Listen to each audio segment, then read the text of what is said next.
Hey all, welcome to my channel. Sorry for those who tried looking at a video with my review of Discovery.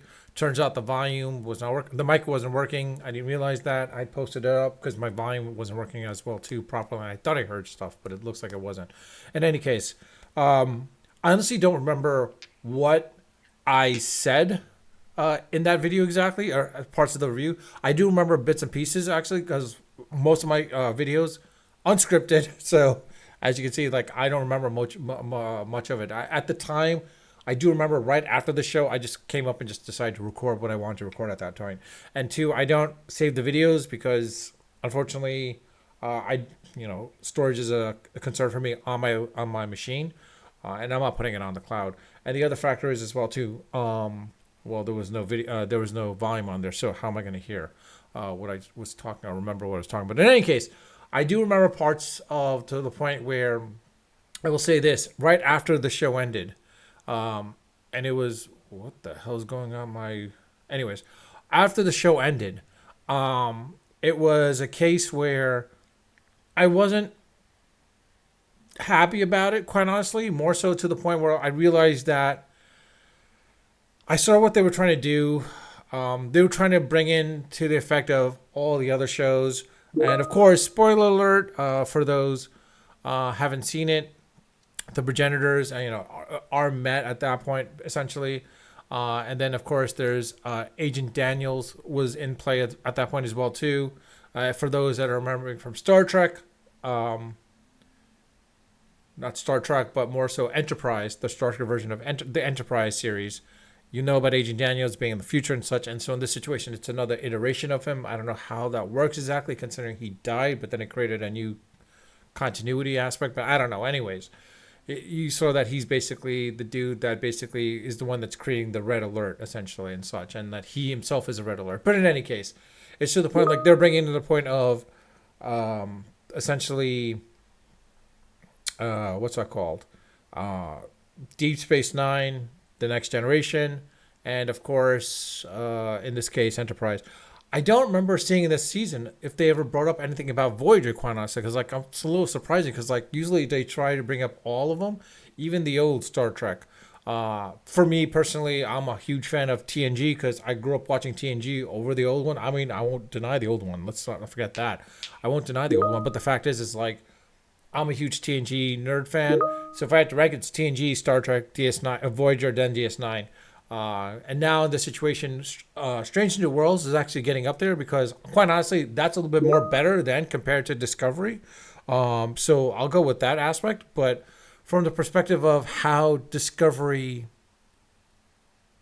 is final season, the one thing I think that I don't think people are liking as much with the show or the series for that matter, and why it had to end early was because I think the factor is for me personally, it was the character development. They focus too much on this, on the character Michael Burnham more than anything, more than anyone else. I mean, yeah, they try to put some pieces, bits and pieces in here, but the thing is like with TNG, it was an ensemble cast. Let's put it that way. It was an ensemble cast. They focused on quite a few of them, quite a few of the actors or the characters there, similar to Voyager per se. But I mean, granted, yeah, Picard and Janeway were the main characters, but in reality, was is like the whole show was the main character. The ship was kind of the main character. And this situation, Discovery, the show wasn't defined as being everyone being kind of that ensemble cast. It was like there was parts where they were interchanging people left and right, but the one that they weren't changing was Burnham, of course. So, and the fact is, and I don't think it's a case of her being a female or even being a minority female captain. I think it's more of a case where like they were just focusing too much on her, that it was centered around her more so than what made Star Trek and TNG and all the others a little bit much more better, which was more of an ensemble. Now, I do admit that with Enterprise, I preferred Enterprise to the point where if they had the opportunity, I didn't prefer, I mean more so to the point like if they had gone, basically put it this way, they had the opportunity to essentially work with the creation of the Federation from the beginning. and they didn't even go explore that aspect. They're more trying to throw in a lot of nostalgia aspects, like the Klingons. I mean, that was the pilot episode of that. I was a bunch of BS. I was like, why are you bringing a Klingon now all of a sudden? Um, when you had the Vulcans were the ones that main, or at least in that situation, the from that perspective, parts of the Vulcans at that point were the main antagonists compared to all the others at that point. But it's to a point where like they had an opportunity, and that's why, and they didn't explore deeply enough into it. And they were like talking about time travel and stuff, and like when they threw that in, I'm like, all right, that just made no sense. Why are they doing that? Quite honestly, they didn't need to have someone from the future talking about what, hey, this is what's going to happen, etc. I mean, if that's the case, then you might as well have. Why didn't Archer just basically steal that technology and try to go into the future and see certain things and whatnot? But in any case, with Discovery, I think it was more of a case where like they had the opportunity to explore quite a few things, and I understand like they were trying to show the fact that yeah, warp drive had been disabled, as well as our warp capability was pretty much disabled, and the Federation was in shambles. And I think they had a more of a better opportunity to show and build upon that, but they didn't. The fact that like last season, the reason why warp drive failed was because of like an alien race, basically, where it was in not hurting them, but like their cries were the ones that were causing the lithium crystals to crack or whatever, or explode basically. And the fact that no, there was no discussion of like trying to determine other ways of travel. I mean, like let's be honest, like TNG showed there's other forms of way to traveling without warp at a much faster rate too. But they never. I mean, the fact that it's been like 800 years, there was nothing that changed between those 800 years. Come on, that's what's like surprising at that point as well too, and especially the spore drive. I mean, granted, the spore drive was a big thing. Like the fact that it was never explored upon as well too, and they kind of like threw it loosely in there. I was like, all right, that the fact that spore drives can actually show you faster. But I'll put it this way: everything that they tried putting into Discovery, it didn't really truly explore, and they were focusing more on Burnham. And the aspect is like they made her the focal point of trying to solve this puzzle for the entire series. I mean, not for the entire season, not series. And that's what also drew my eye a little bit as well too. I mean, granted, it was great that they were talking about bringing in the progenitors, but the fact that I think they were stealing a little bit of that from Stargate's type of thing. Now, if you remember Stargate, one of the things is basically they were saying, yeah, the ancients were the one that created the Stargate, but in reality, it was not the ancients. It was another race. No one knows that race, and so the ancients were able to build and expand upon it. It's similar to the way this was. Spoiler again, of course. The progenitors, they didn't create this technology. It was there. They were the only race, and that's why they basically tried to seed the life. Plant the seeds of life in all these other parts of the vast universe, vast planets in the universe, to make them sure that they're not alone. But in reality, is like the fact that they became extinct was interesting because put it this way, I mean, TNG as well as parts of others like TNG, Voyager, and DS9, there was the Q continuum. There are these other alien races where they evolved to the point of like they evolved beyond space and time. If they were able to evolve beyond space and time, how is it these progenitors couldn't? That's what I was like kind of lost. I'm like, huh? And they could have brought some aspects like, okay, yeah, it might have been maybe some other race, and that other race could have been I don't know. But in any case, I was going to say the Q continuum, but in any case, I think that drew my eye a little bit as well, too. And the fact is like, they were saying like, and they were focusing on, I guess, I don't want to say diversity, because the way things are now in the world, they're trying to push that into diversity in that aspect. But I mean, come on, that's what Star Trek has all been about.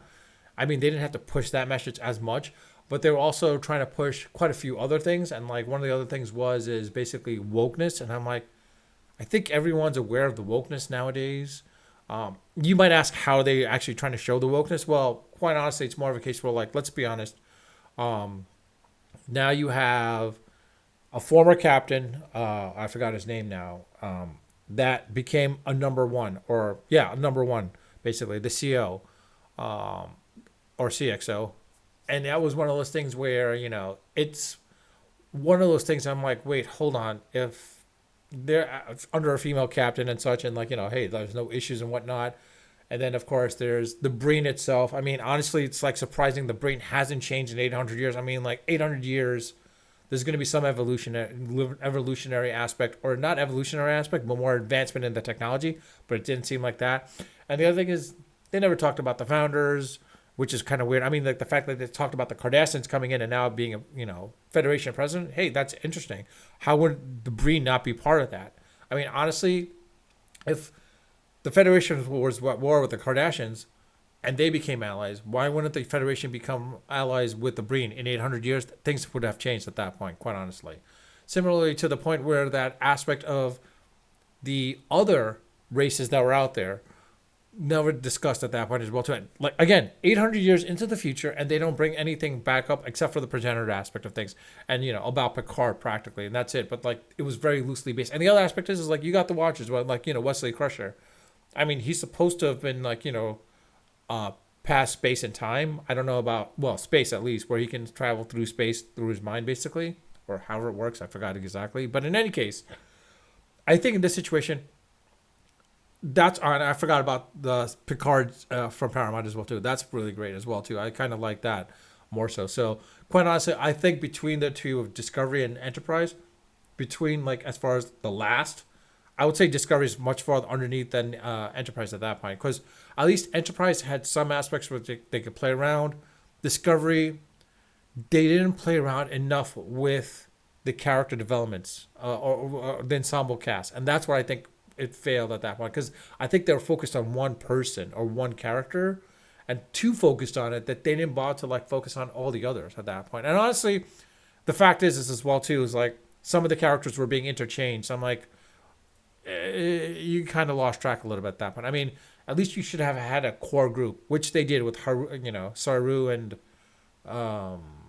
Tilly, and I forgot the. I mean, at least the one aspect is like the gay doctor and the engineer being partners. I mean, honestly, I'm surprised that didn't happen already, but it didn't really matter. I think they just tried pushing it there. It's like, hey, we're woke. I'm like, honestly, it didn't really matter to me. The one thing that would have been interesting to have seen, though, basically, is a male human and a male species from another species would have been more interesting in and of itself at that point as well, too. Sorry, give me 1 second. I got to pause. I got a phone.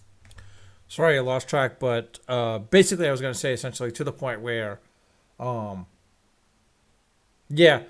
they were stealing stuff and such, and like I had to rank it because the fact is Discovery had a lot more options and opportunities, specifically with a lot. If they kept at least a good core group of the core, I mean, reality was just 1, 2, 3.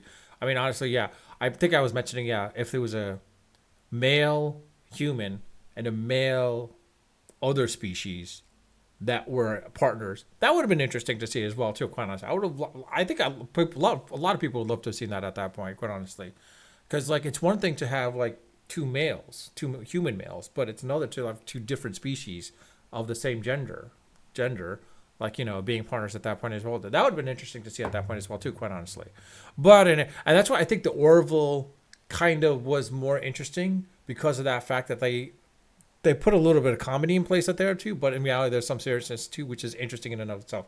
But in any case, I would say this: if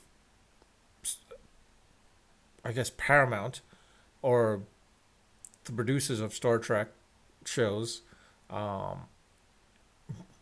up to Roddenberry's dream and vision, they will do that offshoot or that spin-off essentially of with 7 and 9 and such to that new series. That would be interesting to see as well too. Quite honestly, it's also it's sort of surprising. The fact is like Discovery never made any reference, so trying to go into canon and outside of canon, but trying to go in canon towards TNG a little bit more so than any other series and Star Trek. And in reality is I think they should have made more canon to Star Trek the original series than anything else, because Discovery originally was in that timeline. It would have been interesting to see how that worked out at that point as well too, and showing how actually it's surprising that they made no reference to Kirk, even though in Strange New Worlds there are, but they made no reference to Kirk in Discovery per se. And that's one of the things I'm like, oh, that would have been great to see how they could have brought that up at that point. But in any case, let me know your thoughts. Let me know your comments in the comment section. I do read my comments. I do respond to them all. And with that, I'll leave it at that. Unfiltered, unedited, of course, always unrehearsed. And of course, by the way, if you like my videos, like my content, like my channel, please subscribe if you haven't subscribed. With that, again, I'll leave it at that.